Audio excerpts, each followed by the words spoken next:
unit analisis seperti Mang Ain ini memiliki variabel-variabel produksi yang sebenarnya mensyaratkan dia menjadi warga negara yang makmur.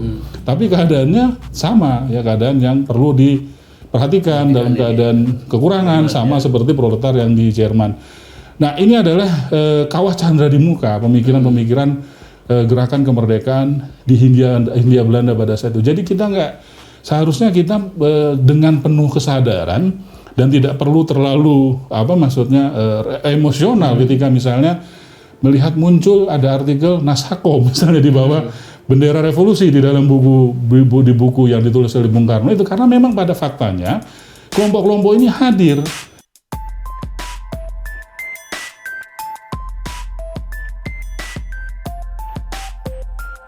Halo, selamat datang di podcast Pisan. Ngopi santai bersama saya Rudi Werada Kusuma. Acara kanvas kosong yang selalu kita isi dengan Law, Life, and Matters.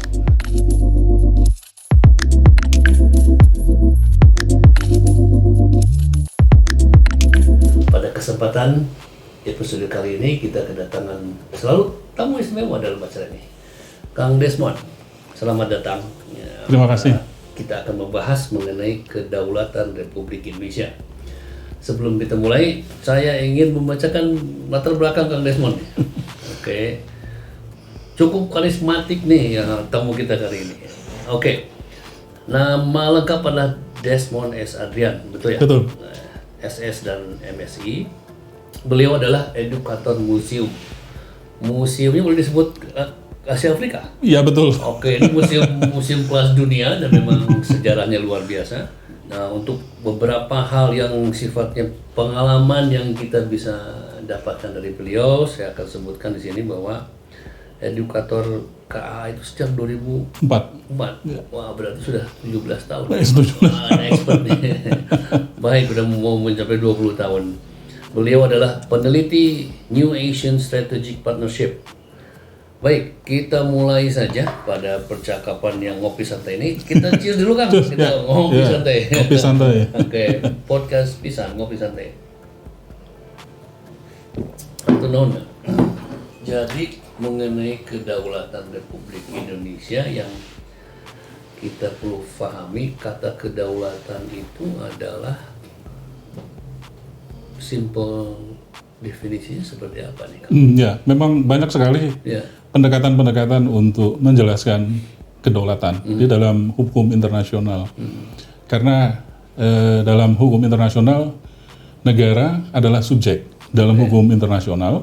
Yang satunya lagi adalah diplomat. Jadi diplomat dan negara adalah subjek hukum internasional dengan syarat akan diakui sebagai subjek hukum internasional kalau telah merdeka dan berdaulat. Nah, ini kan selalu satu paket menyebut merdeka, berdaulat. Mungkin yang paling mudah kita lihat adalah perjalanan tahun 1945 sampai tahun 1949.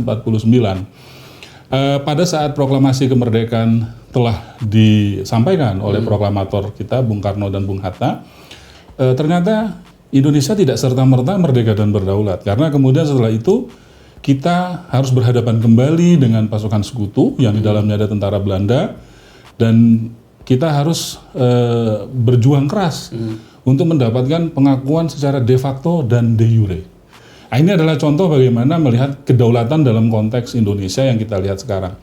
Artinya antara bulan Agustus 1945 sampai kemudian Desember 1949, Indonesia itu bergelut dengan dua hal, yaitu merdeka dan berdaulat, pengakuan secara de facto dan de jure. Dan untuk menempuh itu, pemerintah Indonesia pada saat itu kan menempuh diplomasi perjuangan. Nah, diplomasi perjuangan ini dipilih sebagai kontraskema, antitesa terhadap upaya pemerintah Belanda untuk melokalisir isu kemerdekaan Indonesia supaya tidak diakui oleh negara-negara lain pada saat itu. Nah, contohnya mereka menyebut kedatangan tentara mereka ke Indonesia, disebutnya kan sebagai aksi polisionil. Sementara kan pemerintah Indonesia menyebutnya adalah agresi militer Belanda. Nah, ini kan adalah contoh berdaulat. Indonesia menganggap dirinya berdaulat adalah melalui penggunaan istilah agresi militer. Sementara Belanda menganggap Indonesia belum berdaulat. Karena itu adalah wilayah kabupaten seberang laut biasanya disebut dalam hukum internasional les départements outre-mer, kabupaten seberang laut gitu. Ada istilah kamu. Ada. Baru tahu ditanya. Wah, menarik nih, santai tapi kita punya pengetahuan yang seberang lautan. Jadi istilah les départements seperti Amerika pengen punya Hawaii gitu kan, jauh dari. Baik, ada tiga hal yang sempat kita dengar sebelumnya. Kita tinggal di Bandung nih sebagai orang yang bermukim di Bandung. Kalau kita jalan-jalan ke daerah Wastukencana itu ada gedung Indonesia Menggugat. Betul.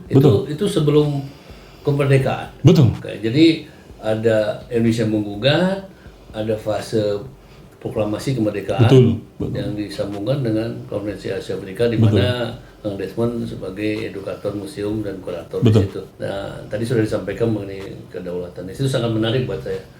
Seberang pulau bisa jadi kabupaten. Hanya Belanda lah yang punya klaim seperti itu. Oke. Nah, bisa sedikit kita ingin mengetahui karena pada pemirsa di sini harus tahu juga gedungnya kita lewatin ya. Siapa yang nggak tahu jalan Viaduk di situ ya? Betul. Nah, di ujung situ ada Menggugat. Itu siapa yang digugat oleh Soekarno sendiri? Soekarno. Padahal itu berani-beraninya Soekarno menggugat dan sistem apa yang digunakan untuk cara menggugat seperti itu?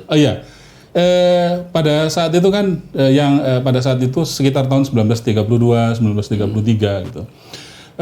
Ini nyambung dengan ide kedaulatan gitu. Nyambung dengan ide kedaulatan tadi, yaitu the idea of Indonesia.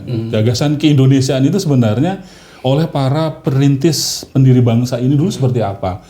Banyak ya, ada yang ini terkait kepada apa yang terjadi di Gedung Indonesia Menggugat yang sering dilalui oleh warga kota Bandung di sebelah kiri. Cuman mungkin lebih rumit macetnya di situ Pak Rudi daripada ngelihat di sebelah kiri ada Gedung Indonesia Menggugat. Kan paciwuh riwuh gitu, akhirnya dari sini dari situ. Jadi gagasan the idea of Indonesia itu salah satu yang menarik adalah yang terwakili dari sosok Soekarno pada saat itu. Kita melihat bahwa gagasan keindonesiaan ini banyak muncul, misalnya dari kelompok pesantren pada saat itu yang sangat terpengaruh oleh cara melawan kolonialisme dalam gerakan pan-islamisme. Kemudian ada Piagam Madinah yang menjunjung tinggi kesetaraan. Kemudian ada pemikiran-pemikiran kosmopolitanisme, tapi awalnya disukai, tapi kemudian karena dianggap tidak disertai dengan perangkat analisis untuk melawan sebagai kontraskema terhadap kolonialisme internasional, akhirnya ditinggalkan. Kemudian ada kelompok-kelompok nasionalis yang sangat terpengaruh oleh keberhasilan tentara Jepang mengalahkan tentara Rusia ya pada saat itu, tentaranya Tsar Rusia sebelum revolusi Bolshevik ya. Itu juga membangkitkan kesadaran baru bukan hanya bagi Jepang tapi juga bagi seluruh daerah-daerah koloni bahwa the white supremasi orang kulit putih itu ternyata yang dipercaya selama 300 tahun sejak 1500 Albert Bikirke melakukan perjalanan eksplorasi dunia baru itu tidak terbukti gitu. Ini kalah katanya gitu kan. Terus ada kelompok komunis yang melihat secara struktur bahwa kolonialisme adalah bersumber pada kapitalisme dan kemudian inilah yang melakukan eksploitasi di kawasan Asia, Afrika dan Amerika Latin pada saat itu. Nah, dari berbagai unsur antitesa terhadap kolonialisme ini, salah satunya adalah yang terwakili dari cara pandang Soekarno pada saat di Gedung Indonesia Menggugat itu. Memang bagi sahabat yang melihat pada saat itu bagaimana sistem peradilan Belanda berlangsung pada saat itu, mungkin ada yang paling menarik bagi kita adalah ketika Soekarno menghadapi dakwaan melakukan makar terhadap pemerintah kolonial Hindia Belanda, beliau itu hadir tidak sendiri tetapi didamping oleh tim pembela yang pada saat itu yang paling terkenal adalah MR Sartono ya. Sartono itu MR itu adalah gelar Master in the Rechten, sarjana hukum alumni Belanda. Alumni Belanda? Iya, MR kan dari Belanda. Yang paling menarik Pak Rudi adalah isi pidato ini yang ternyata kemudian ada efek dominonya terhadap kemerdekaan Indonesia sampai konferensi Asia Afrika sampai sekarang juga dalam prinsip politik luar negeri bebas aktif Indonesia. Yaitu beliau menggunakan pendekatan analisis struktural. Di dalam pidato Indonesia Menggugat itu, beliau tuh intinya menggambarkan bahwa kesengsaraan, penderitaan yang dialami oleh sebagian besar masyarakat Hindia Belanda ini itu disebabkan oleh sebuah sistem. Dan beliau dengan jelas menyebut ini adalah sistem internasional kapitalis sebagai akar dari kolonialisme internasional. Jadi apa yang dialami oleh sosok petani yang beliau ceritakan bertemu di sekitar Cigareleng di daerah Bandung bernama Mang Ain, itu semua membedakan bagaimana kehadiran masyarakat-masyarakat tereksploitasi terutama di Hindia Belanda sangat berbeda dengan apa yang dialami oleh masyarakat yang tereksploitasi di Eropa, misalnya di Jerman. Eksploitasinya sama tapi karena memang kondisinya berbeda. Ya. Menarik. Dan analisis struktural inilah yang kemudian melihat pada tiga level. Pada unit analisis yang pertama adalah melihat pada sosok petani yang pada saat itu menjadi korban. Kemudian pada saat itu kan kehadiran buruh belum terlalu signifikan. Memang industri kultur stelsel di beberapa wilayah Indonesia belum melahirkan kelas pekerja buruh seperti yang kita lihat sekarang. Jadi yang hadir adalah kelas petani. Jadi kehadiran kelas-kelas petani ini yang dilihat oleh Bung Karno menggunakan pendekatan analisis struktural itu yang menimbulkan kemiskinan. Pada unit analisis yang berikutnya di level negara, beliau melihat bahwa semua negara di dunia hanya ada satu jalannya untuk mengalahkan kolonialisme internasional adalah dengan membangun solidaritas. Jadi kemerdekaan Indonesia itu puncaknya nanti yang ketiga, peran negara-negara ini membangun solidaritas melalui konferensi Asia Afrika. Jadi konferensi Asia Afrika ini terlepas dari masalahnya dia di Indonesia atau di mana, yang pertama adalah dia sangat terkait kepada cara berpikir kesadaran tentang analisis struktural. Dan yang kedua, kita sebagai warga kota Bandung, itu kalau dilihat ada segitiga. Titik yang pertama itu di penjara Bancai, ketika Bung Karno di penjara. Oh, di seberang situ tuh, seberang Cikapundung. Cikapundung, ya. Kan beliau di sana di penjara pada saat menjalani persidangan. Kemudian Ibu Inggit memasok dengan buku-buku pada saat itu. First Lady ya. First Lady pada saat itu. Kemudian beliau menyampaikan itu kan kontemplasinya itu kan terjadinya di situs Bancai. Kemudian dia menyampaikan pleidoy Indonesia menggugat di Jalan Perintis Kemerdekaan. Dan puncaknya adalah pembebasan Asia Afrika di Jalan Asia Afrika di Gedung Merdeka. Kita buat sekarang menjadi Jalan Asia Afrika. Jadi itu fase yang harus dilalui Indonesia menggugat. Terus setelah itu kita merdeka. Dan kemudian Indonesia berperan dalam perdamaian dunia. Perdamaian dunia. Jadi 1955 waktu itu. Ya, betul. Bulan Maret. April ya. Setiap diperingati kemerdekaan 2 April. Ya. Nah, jadi ide sebetulnya Bandung adalah punya marwah atau kekuatan spirit yang bisa menyatukan Asia Afrika ini karena negara-negara yang menjadi koloni, negara-negara jajahan. Betul. Ini di tahun 55 kita masih 10 tahun merdeka waktu itu. Baru 10 tahun merdeka. Ya. Dan Pak Rudi baru sekolah SD ya. Banyak yang nggak percaya sama kita tadinya juga. Apakah kita sanggup menjalankan acara itu? Terus seluruh kepala negara hadir ya, dan ada Bandung Walk ya waktu itu. Nah, ini kita baru memperingati beberapa bulan yang lalu. Oke, dari fase tersebut ada beberapa pertanyaan yang ingin saya tanyakan nih, nanti para pemirsa bisa mendengarkan dari ekspertnya langsung. Tapi sebelumnya kita cheers lagi, karena perlu adrenalin sedikit. Ini seru nih, sangat seru. Oke, Bung Usman,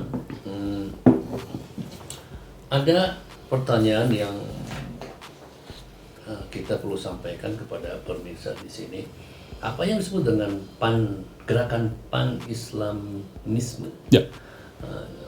Boleh dijelaskan dalam satu pemahaman tentang gerakan itu yang sebelumnya mungkin kita belum pernah dengar atau baru didengar oleh pemirsa di sini. Ya, awal abad 20 itu memang muncul banyak pergerakan-pergerakan yang menginginkan kemerdekaan, emansipasi. Misalnya ada Pan-Amerika Latin, kemudian ada Pan-Afrika, kemudian ada Pan-Islamisme, ada Pan-Arabisme juga, itu berbeda. Pan-Arabisme sama Pan-Islamisme berbeda. Kemudian ada Pan-Asianisme, ini adalah bentuk-bentuk solidaritas yang dibangun oleh para bahwa negara perlu solidaritas ya untuk bersolidaritas untuk melawan kolonialisme internasional, dan puncaknya adalah KA. Mereka dulu belum pernah bersatu, belum pernah bertemu, belum pernah saling belum mengenal. pernah saling mengenal. Ini sangat brilian yang dilakukan oleh proklamator kita. Betul. Dan mampu dihasilkan. Dan mampu. PAN itu kan artinya wadah gitu kan. Ya. Oke, jadi itu yang disebut dengan PAN Islamisme, yang ada gerakan-gerakan yang memberikan satu inspirasi tentang kemerdekaan, emansipasi. Oke, emansipasi apakah juga masuk kepada peran wanita emansipasi atau karena tidak bukan genderisme berarti? Ini kan masuk ke dalam kelompok kategori analisis struktural. Jadi bagaimana melompat dari tesa terjajah menjadi tesa merdeka. Oke. Nah itu perlu melakukan emansipasi. Jadi kekuatan emansipasi itu adalah satu gerakan, bisa dibilang seperti itu. Bisa. Sebuah cita-cita. Oke. Maka terjadilah yang disebut dengan gerakan Hindia Belanda. Ya, gerakan kemerdekaan di Hindia Belanda. Di Hindia Belanda, karena kita disebut waktu itu Hindia Belanda. Iya, Hindia Belanda. Ini Ya. tidak disebut Indonesia waktu itu. Belum disebut Indonesia. Kabupaten baru itu seperti Ya, itu. nama si kabupaten seberang lautnya Belanda waktu itu. Ya, seperti yang tadi sudah kita singgung di awal bahwa keinginan untuk emansipasi itu datangnya dari berbagai arah. Ada yang terinspirasi dari pan-islamisme yang berkembang di Timur Tengah, kemudian ada yang terinspirasi oleh keberhasilan Jepang mengalahkan tentara Rusia, kemudian ada yang terinspirasi oleh sosialisme demokrat di Eropa, kemudian juga ada yang terinspirasi oleh revolusi Bolshevik, oleh Lenin pada saat itu. Itu semua adalah arah pandang baru yang sangat mempengaruhi para perintis pergerakan kemerdekaan pada saat itu. Dan ini yang disebut masa-masa rawan lahirnya the idea of Indonesia. Makanya kita kemudian melihat kumpulan dari pemikiran-pemikiran ini itu terrepresentasi misalnya dari pemikiran Tan Malaka misalnya menuju Republik Indonesia kayak gitu. Nah, beliau sudah memproyeksikan bahwa suatu saat semua pemikiran-pemikiran ini harus berujung pada satu emansipasi, yaitu menjadi sebuah negara republik yang merdeka. Nah, salah satunya misalnya yang diusung oleh Bung Karno pada saat itu, yang menggunakan pendekatan analisis struktural yang terinspirasi dari salah satunya pemikiran-pemikiran progresif revolusioner di Eropa, terutama dalam melawan pemikiran-pemikiran kapitalisme yang diusung oleh Adam Smith yang terlalu fokus kepada distribusi produksi. Nah, salah satu konsepnya pada saat itu kan adalah Marhainisme itu. Jadi Marhainisme ini adalah merupakan bentuk pemikiran yang dituangkan oleh Soekarno pada saat itu untuk membangun analisis struktural, membangun pergerakan kemerdekaan di Hindia Belanda yang pisau analisisnya itu meminjam pisau analisis yang diajukan oleh Karl Marx, tapi disesuaikan dengan situasi sosiohistoris di Indonesia. Misalnya contohnya adalah proletar yang dianggap sebagai salah satu unit analisis di dalam pemikiran ini tidak bisa diterapkan di Hindia Belanda, karena ternyata unit analisis seperti Mang Ayen ini memiliki variabel-variabel produksi yang sebenarnya mensyaratkan dia menjadi warga negara yang makmur. Tapi keadaannya sama, ya keadaan yang perlu diperhatikan dalam keadaan kekurangan sama seperti proletar yang di Jerman. Nah, ini adalah kawah candra di muka pemikiran-pemikiran gerakan kemerdekaan di Hindia Belanda pada saat itu. Jadi seharusnya kita dengan penuh kesadaran dan tidak perlu terlalu emosional ketika misalnya melihat muncul ada artikel Nasako misalnya di bawah bendera revolusi di dalam buku yang ditulis oleh Bung Karno itu, karena memang pada faktanya kelompok-kelompok ini hadir. Dan kita tidak perlu alergi mengenai itu. Menurut saya memang kenyataannya pada sebelum itu fakta ada ya memang Naskom itu pernah jadi bagian daripada sejarah kita. Dari sejarah kita, dan Bung Karno kan menggambarkan bagaimana tiga kelompok ini semua punya cita-cita yang sama untuk memerdekakan Hindia Belanda yang kemudian jadi Indonesia. Cuman jalannya kan kemudian dalam penulisan sejarah nasional itu ada yang disebut dengan kelompok kooperatif dan kelompok non kooperatif, itu aja. Baik. Nah, mengenai dari gerakan itu kita sudah tentu negara ingin berdaulat sehingga kita memiliki satu proklamasi ya, dan dalam proklamasi itu ada peran mengenai deklarasi Juanda ya. Betul. Nah, jadi hal inilah yang salah satu, kebetulan Juanda kita punya jalan Juanda. Bandung banget. Jalan Dago. Nyebut jalan Dago padahal itu jalan Bapak Juanda gitu. Ada tamannya di atas. Ya. Sekali lagi ide keindonesiaan dulu dirumuskan getol oleh para pemimpin bangsa ini, salah satunya di Bandung oleh Bung Karno. Indonesia menggugat. Kemudian beliau itu pada saat itu berdasarkan dialog dengan Asmara Hadi bahwa unsur-unsur sila Pancasila, sosio-nasionalisme dan sosio-demokrasi, sintesa sila 2, 3, 4, dan 5 itu dirumuskan di Bandung, dan kemudian akhirnya mencapai puncaknya itu pada saat dibuang di Ende Flores, diikat dengan prinsip ketuhanan yang berkebudayaan yang kemudian menjadi ketuhanan yang Maha Esa. Dan puncaknya lahir Indonesia gitu kan. Dan Bandung lagi juga yang kemudian membawa istilahnya itu menjadi the real Indonesia, yang tadinya setelah merdeka itu kan kita nih 13.677 sekian pulau. Ya. Boleh dikoreksi katanya sekarang 17.000 atau berapa gitu ya.